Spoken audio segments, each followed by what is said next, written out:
मेरे प्रियात्मन, क्या तुमने कभी गौर किया है कि प्रेम क्या है? प्रेम कोई सौदा नहीं है। प्रेम तो एक लुटा देने का आनंद है। और अहंकार? अहंकार बस एक अंतहीन भूख है। अहंकार हमेशा बड़े से जुड़ना चाहता है ताकि वो खुद को बड़ा सिद्ध कर सके। लेकिन प्रेम के लिए कोई बड़ा छोटा नहीं होता। प्रेम तो बस झुकना जानता है। मैंने सुना है एक बहुत पुराना वृक्ष था। आकाश की अनंत ऊंचाइयों में वो किसी सम्राट की तरह अपनी बाहें फैलाए खड़ा था। जब उस पर फूल खिलते तो मीलों तक सुगंध फैल जाती और पक्षी दूर दूर से खिंचे चले आते। जब फल लगते तो तितलियां उत्सव मनाती। उसकी घनी छाया और हवाओं में झूमता उसका वो दिव्य रूप बड़ा ही मनोहारी था। एक छोटा बच्चा रोज उस वृक्ष की छांव में खेलने आता। और जानते हो, उस विशाल वृक्ष को उस नन्हे से बच्चे से प्रेम हो गया।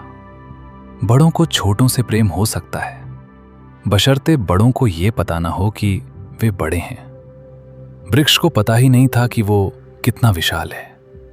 ये होश तो सिर्फ आदमी को होता है, और यही होश उसके प्रेम में बाधा बन जाता है। वृक्ष का प्रेम तो सहज था।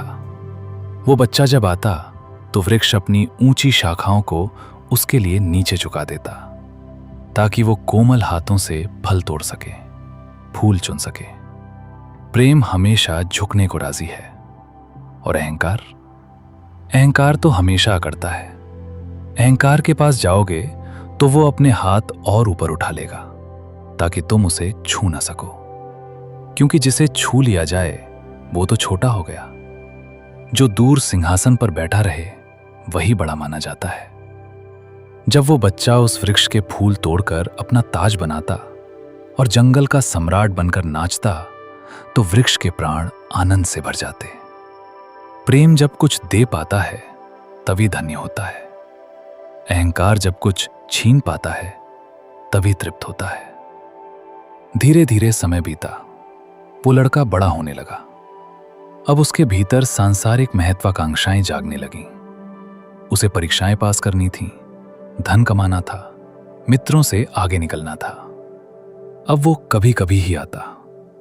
वृक्ष उसकी राह देखता, उसके प्राण पुकारते, आओ आओ। प्रेम एक अनंत प्रतीक्षा है। प्रेम की एक ही उदासी है जब वो बांट नहीं पाता, और उसकी एक ही धन्यता है जब वो खुद को पूरा लुटा देता है। एक दिन वो लड़का वहां से गुजरा। वृक्ष ने पुकारा, सुनो, तुम आते क्यों नहीं? मैं तुम्हारी बाट जो रहा हूं। लड़के ने रूखेपन से कहा, क्या है तुम्हारे पास जो मैं आऊं? मुझे रुपयों की जरूरत है। अहंकार हमेशा प्रयोजन पूछता है, क्या मिलेगा? और प्रेम सर्वथा निष्प्रयोजन है। उसका अपना होना ही उसका पुरस्कार है। वृक्ष चौंक गया। उसने कहा, रुपए? रुपए तो आदमी की बीमारी है। हमने ये रोग नहीं पाला। देखो, हमारे पास रुपए नहीं है, इसीलिए तो हम इतने आनंदित हैं, इतने फल फूल खिलते हैं। जिस दिन हमारे पास भी धन आ जाएगा, हम भी तुम्हारी तरह दीनहीन होकर मंदिरों में बैठकर शांति खोजने लगेंगे।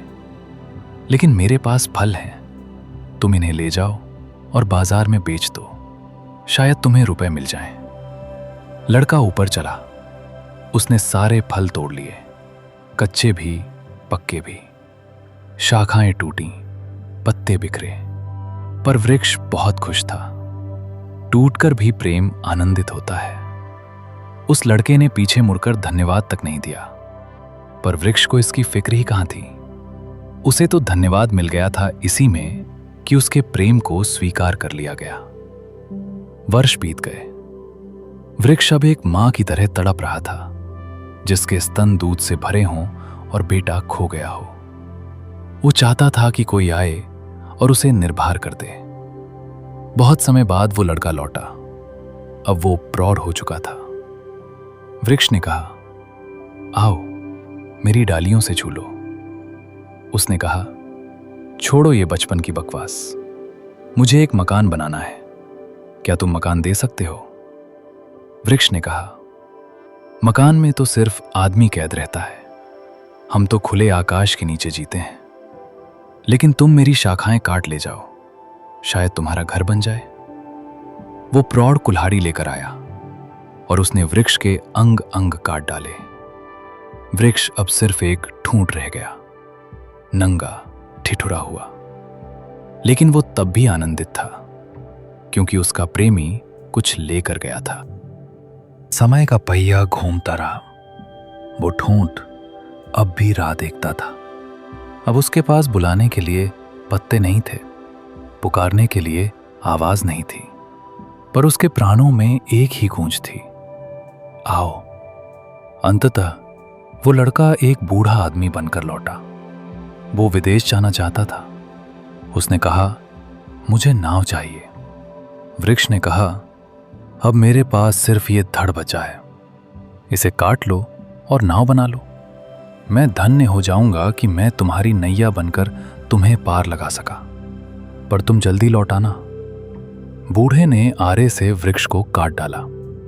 अब वो सिर्फ जमीन से सटा एक छोटा सा ठूंठ था। वो लड़का चला गया और कभी नहीं लौटा। मैं एक रात उस ठूंठ के पास मेहमान हुआ था। वो ठूंठ मुझसे बोला, मेरा मित्र अब तक नहीं आया।